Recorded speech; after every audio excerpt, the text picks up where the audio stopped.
அப்போ இதையெல்லாம் சரி செய்யக்கூடிய ஒரு அருமையான பயிற்சியாகத்தான் பார்க்க போகிறோம். அதே மாதிரி தசவாயுக்களில் ஏற்பட்ட காலை முதல் இரவு வரை நமது அன்றாட பழக்க வழக்கங்கள் எப்படி இருக்கணும். எப்பொழுதுமே நிமிர்ந்து உட்கார கற்றுக்கோங்க. நீங்கள் நாற்காலியில் உட்கார்ந்தா கூட நிமிர்ந்து உட்காருங்க. அது ஒரு முதுகுவலி உள்ளவர்கள் கடினமான யோகாசனங்களை செய்ய முடியாது, செய்யவும் கூடாது. அப்போ நீங்கள் முதுகுவலி வராமல் இருப்பதற்கும், அப்படி முதுகுவலி இருந்துச்சுன்னா அதற்கு பொதுவாகவே அடிமுதுகுவலி வந்துச்சு அப்படின்னா கோனாடு சுரப்பி சிறுநீரகம் சிறுநீரக பைக்கு சக்தி ஓட்டம் குறைவாக உள்ளதுன்னு அர்த்தம்.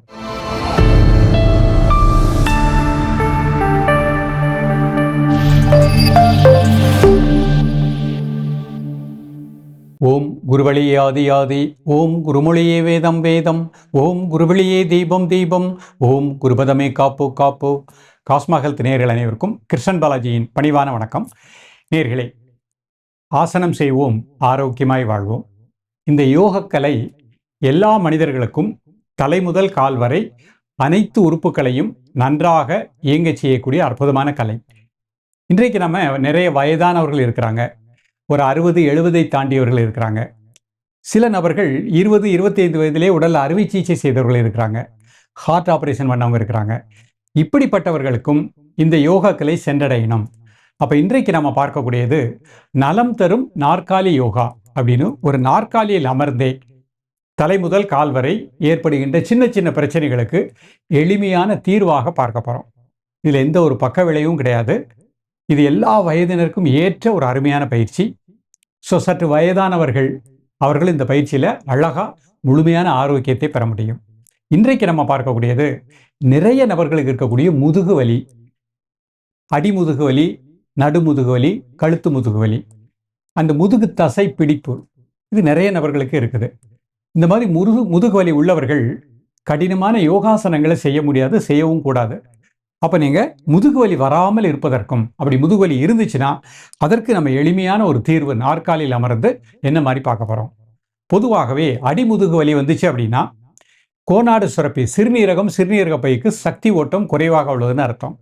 நடு முதுகுவலி வந்துச்சு அப்படின்னா சிறுகுடல் பெருங்குடலுக்கு ஜீரண மண்டலத்துக்கு சக்தி ஓட்டம் குறைவுன்னு அர்த்தம். கழுத்து முதுகுவலி வந்துச்சு அப்படின்னா நுரையீரல் இதயத்துக்கு சக்தி ஓட்டம் குறைவுன்னு அர்த்தம். அப்போ இதையெல்லாம் சரி செய்யக்கூடிய ஒரு அருமையான பயிற்சியாகத்தான் பார்க்க போகிறோம். அதே மாதிரி தசவாயுக்களில் ஏற்பட்ட சின்ன குறைபாடுகளினாலும் முதுகுவலி வரும்.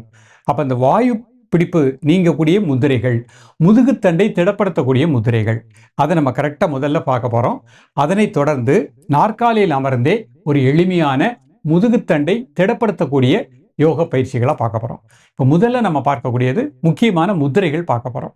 முதல் முத்திரையாக அனுசாசன முதிரை அப்படிங்கிற முதிரை பார்க்க போகிறோம். இந்த முதிரைகளை இந்த மாதிரி நாற்காலில் நிமிர்ந்து உட்காந்துக்கோங்க. முதுகலும் நேராக வச்சுக்கோங்க. 2 கை இந்த மாதிரி முட்டி மேலே வச்சுக்கோங்க. கைகளை இந்த உள்ளங்கை முட்டியில் படுற மாதிரி வச்சுக்கோங்க. முதுகெலும்பு நேராக வச்சுக்கோங்க. உடலை ஒரு தளர்வாக வச்சுக்கோங்க. முதல் பயிற்சியாக மெதுவாக மூச்சை உள்ள இழுத்து மெதுவாக மூச்சை வெளியே விடுங்க. ஒரு 3 முறை.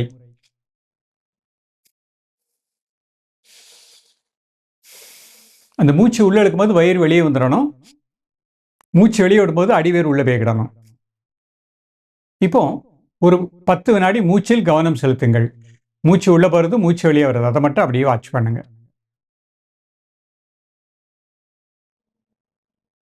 இப்போ இந்த முதிரைக்கு போவோம். கைகளை இந்த மாதிரி வச்சு இந்த 3 விரல் மடிச்சிட்டேன். இந்த கட்டை விரல் மோதிர விரலை டச் பண்ணுற மாதிரி வச்சுருக்கேன். ஆள்காட்டி விரல் நேராக அப்படி வச்சுக்கிறேன். ஷோல்டருக்கு நேராக வச்சுருக்கேன். கண்களை மூடி மெதுவாக மூச்சை உள்ளெழுத்து மெதுவாக மூச்சை வெளியே விடுங்க. ஒரு 3 முறை.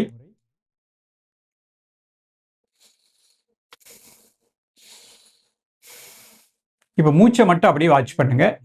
ஆழ் மனதில் இந்த முதிரையின் மூலமாக, அனுசாசன முதிரையின் மூலமாக அடிமுதுகு நல்ல சக்தியை பெற்றுக்கொண்டிருக்கின்றேன். கோனாடு சுரப்பிக்கு நல்ல பிராண ஆற்றல் கிடைக்கின்றது.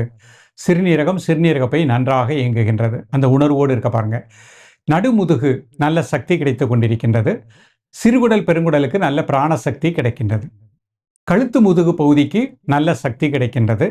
இதயம் நுரையீரலுக்கு நல்ல சக்தி கிடைக்கின்றது. இந்த உணர்வோடு 2 நிமிடம் இருக்க பாருங்க. 2 நிமிடத்திலிருந்து 3 நிமிடங்கள்.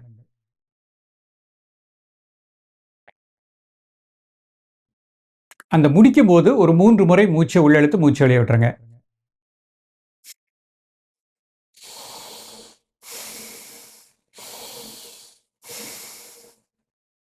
ரிலாக்ஸ் பண்ணிக்கோங்க.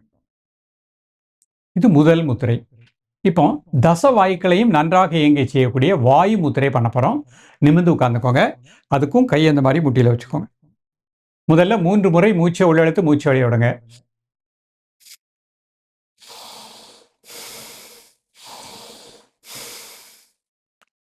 இப்போ முத்திரைக்கு போவோம். ஆள்காட்டி விரல் நல்லா மடிச்சுக்கணும். அதோட மையத்தில் கட்டை விரல் வச்சுக்கணும். மீதி 3 விரல் இந்த மாதிரி சேர்த்து வச்சுக்கணும். இது வாயு முத்திரை. உங்களுக்கு தெரியறக்காண்டி காமிக்கிறேன். நீங்கள் அதை கரெக்டாக புரிஞ்சுக்கிட்டீங்கன்னா அப்படியே கைகளை மெதுவாக இந்த முட்டியில் வச்சுக்கோங்க. நிமிர்ந்து உட்கார்ந்துக்கோங்க. முதுகெலும்பு நேராக இருக்கட்டும். தசவாயுக்களும் நன்றாக இயங்குவதாக எண்ணுங்கள். 2 நிமிடம் முதல் 3 நிமிடங்கள் சாதாரண மூச்சில் ரிலாக்ஸாக இருங்க. அந்த 3 நிமிடம் முடிஞ்ச உடனே ஒரு 3 முறை மூச்சை உள்ளெழுத்து மூச்சு வெளியே விட்டுருங்க.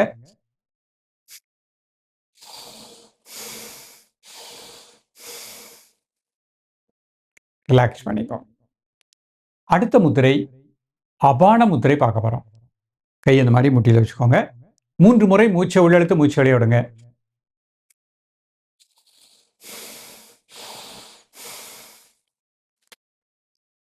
நடுவிரல் மோதிர விரல் அதனோட மையத்தில் பெருவிரல் வச்சுக்கோங்க. கை விரல் அமைப்பை கூர்ந்து கவனித்துக் கொள்ளுங்கள். நீங்கள் புரிஞ்சுக்கிட்டீங்க அப்படின்னா கை அப்படி மெதுவாக 2 முட்டியில் வச்சுக்கணும். எப்படி வச்சிருக்கேன்னு பார்த்துக்கோங்க. இது அபான முத்திரை. இப்போ அப்படியே கையை அப்படி மடியில் வச்சுக்கோங்க. முதுகெலும்பு நேராக இருக்கட்டும். முதுகுத்தண்டு முழுக்க நல்ல பிராணசக்தி கிடைப்பதாக எண்ணுங்கள். காலை மாலை 2 வேளையும் சாப்பிடுவதற்கு முன்பாக 2 நிமிடம் முதல் 3 நிமிடங்கள். முடிச்ச போது 3 நிமிடம் முடிஞ்சிருச்சு அப்படின்னா 3 முறை மூச்சை உள்ளெழுத்து வெளியே விட்டுருங்க.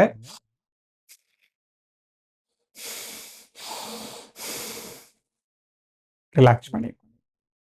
ஸோ முதல்ல இந்த 3 முத்திரைகளை நம்ம பண்ணிக்கிடணும். இப்போ நம்ம அடுத்து என்ன பண்ண போகிறோம்? ஒரு ஆழ்ந்த மூச்சு உள்ளே இழுத்து வெளியே விட போகிறோம். 2 கை இந்த மாதிரி வச்சுக்கணும். நிமிர்ந்து உட்காந்துக்கணும். முதுகெலும்பு நேராக வச்சுக்கணும். மெதுவாக மூச்சை உள்ளே இழுத்து மெதுவாக மூச்சை வெளியே விடுங்க. ஒரு 3 முறை.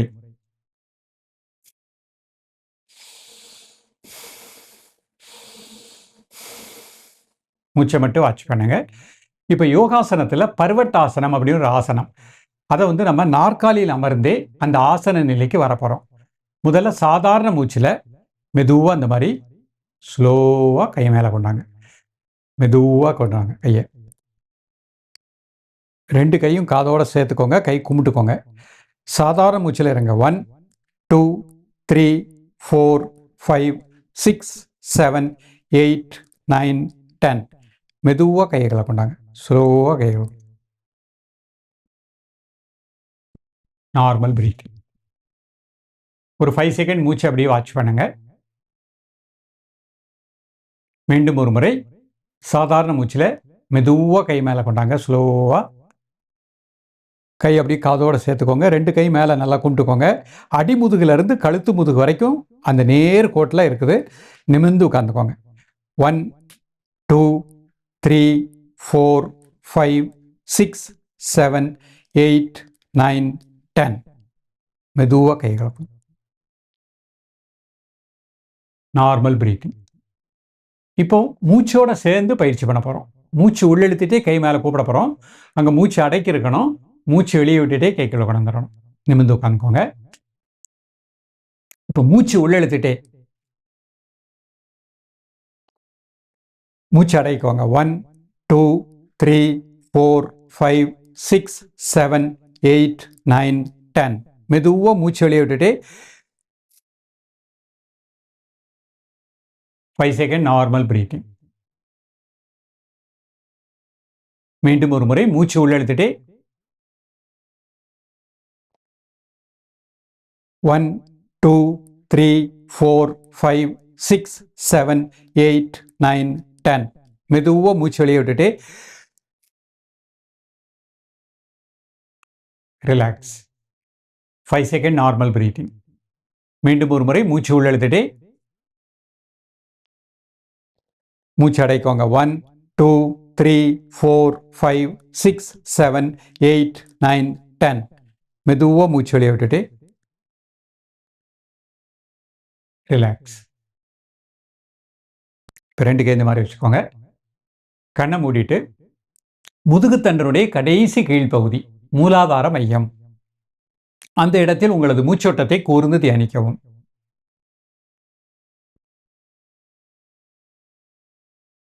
ஒரு நிமிடம் அந்த முதுகுத்தண்டனுடைய கடைசி கீழ்ப்பகுதியில் மூலாதார மையம், அந்த இடத்திலே உங்களது மூச்சோட்டத்தை கூர்ந்து தியானிக்கவும். நல்ல பிராணசக்தி அந்த பகுதி முழுக்க கிடைப்பதாக எண்ணுங்கள்.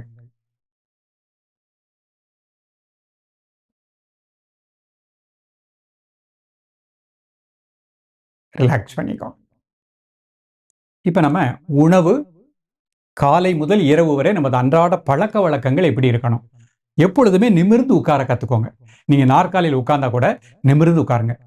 அது ஒரு வைராக்கியமாக எடுத்துக்கோங்க. அப்போ தான் அந்த முதுகுத்தண்டு திடமாக இருக்கும், வலி கொஞ்சம் கொஞ்சமாக குறையும். இந்த பயிற்சிகள்லாம் டெய்லி பண்ணிகிட்டே வாங்க. 3 வேளை பண்ணலாம், காலை மதியம் மாலை சாப்பிட்றதுக்கு முன்பாக. இப்போ ஆஃபீஸில் ஒர்க் பண்ணுறவங்க மதியம் பண்ண முடியாதுன்னா காலை மாலை 2 வேளை ப்ராக்டிஸ் பண்ணுங்கள். ப்ராக்டிஸ் பண்ணிவிட்டு காலை எழக்கூடிய நேரம் 5 மணி, 4லேருந்து 5 மணிக்குள்ளே. காலை உணவு 8லேருந்து ஒரு 8:30 மணிக்குள்ளே காலை உணவு சிற்றுண்டி எடுத்துக்கோங்க. முடிந்த அளவு அதிக காரம், உப்பு, புளிப்பு குறைச்சிக்கோங்க. அதே மாதிரி மதியம் 12 to 1:30 மணிக்குள்ளே மதிய உணவு. அதிகமாக வெஜிடபிள்ஸு, பழங்கள் அதிகமாக எடுத்துக்கோங்க. சாதத்தை கொஞ்சம் குறைச்சிக்கோங்க. இரவு 7 மணிக்குள்ளே அரைவேறு சாப்பாடு, கால்வயிறு வாட்டர், கால்வயிறு காற்று செல்வதற்கு இடம் இருக்கட்டும். அந்த மாதிரி அமைத்துக்கொள்ளுங்கள். அமைத்துக்கொண்டு இன்றைக்கு கற்றுக் கொடுத்த அந்த பயிற்சியை பண்ணிகிட்டே வாங்க. இரவு படுப்பதற்கு முன்பாக சுக்குமல்லி காப்பி சாப்பிட்டுக்கோங்க. சுக்கு தட்டி போட்டு அதில் கொஞ்சம் கருப்பட்டி போட்டு கொதிக்க வச்சு வடிகட்டி சாப்பிடுங்க. தசவாய்க்களும் நன்றாக இயங்கும். எப்பொழுது அமர்ந்தாலும் நிமிர்ந்து உட்கார்ந்துக்கோங்க. முதுகெலும் நேராக வச்சுக்கோங்க. இன்றைக்கு கற்றுக் கொடுத்த அந்த பயிற்சியை நம்பிக்கையுடன் ப்ராக்டிஸ் பண்ணுங்கள். இது முதுகுவலி உள்ளவர்களுக்கும் நல்ல குணமாக குணமாகும். இப்போ தான் லேசாக அடிமுதுகுவலி பிகினிங்கில் இருக்குது, அவர்களுக்கும் நல்ல குணமாகும். அலுவலகத்தில் கார்ப்பரேட் கம்பெனியில் ஒரே இடத்துல அமர்ந்து லேப்டாப்பில் ஒர்க் பண்ணுறவங்க, கம்ப்யூட்டரில் ஒர்க் பண்ணுறவங்க, நிறைய பயிற்சி செய்ய நேரம் இல்லாதவர்கள், நீங்கள் வேலைக்கு போய் உட்கார்ந்த உடனே நிமிர்ந்து உட்கார்ந்து இந்த பயிற்சி அழகாக ஒரு 10 நிமிஷம் இல்லை 5 நிமிஷம் பயிற்சி பண்ணுங்கள். முதுகுத்தண்டு திடமாக இருக்கும். அதை சார்ந்த உள்ளுறுப்புகளும் நன்றாக இயங்கும். தொடர்ந்து நலம் தரும் நாற்காலி யோகாவில் நிறைய விஷயங்களை நம்ம பார்க்க உள்ளோம். மீண்டும் சந்திப்போம். நன்றி, வணக்கம்.